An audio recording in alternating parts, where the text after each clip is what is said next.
Hey everybody, it's the Bald Man once again, and today we are going to go over calculating nominal and real GDP. So for reference, nominal GDP has not been adjusted for inflation, and real GDP has. So I'm going to teach you how we're going to do that today. First things first, we need to find the base year. And in this case, I'm telling you the base year is the year 2000. Why is this important? Because in the base year and base year alone, nominal GDP will equal your real GDP. All right. So again, 2000 is going to be our base year. First thing we're going to do is we're going to calculate for nominal GDP of year 2000, 2001, and 2002. How are we going to do this, you ask? Well, that's a very good question. I'm glad you guys asked.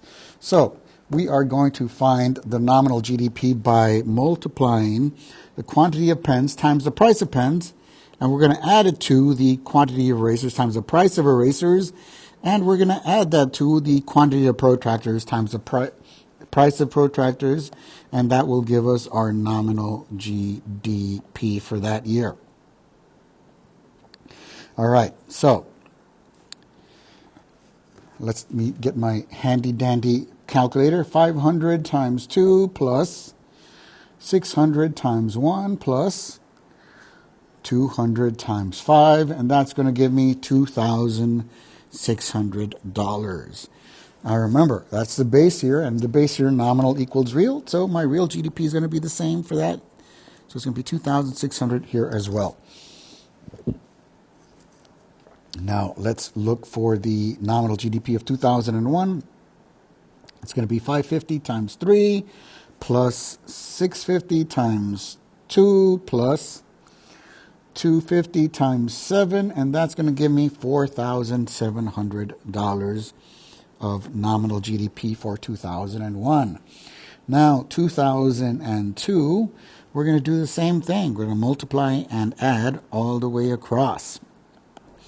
All right, so this is going to be 580 times 6 plus 720 times 4 plus 290 times 9, and that's going to give me $8,970. So you can see in the course of 2 years, our GDP has more than tripled, according to what nominal GDP tells us, right? But like I mentioned, right, we need to compare real GDP to real GDP, because that's going to give us a fair assessment of what's actually going on, because we're going to be accounting for inflation. All right, so how do we calculate for real GDP, you're asking?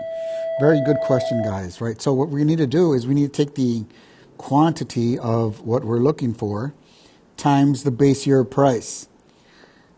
All right, and we're going to add them, multiply and add all the way across like we just did, but this time we're not using that year price, we're using the base year price.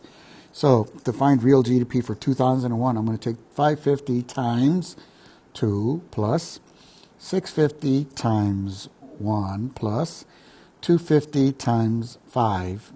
And, ooh, hang on, I did something wrong. Let me try that again. 580 times 6 plus 720 times 4 plus 290 times 9, and that's going to give me,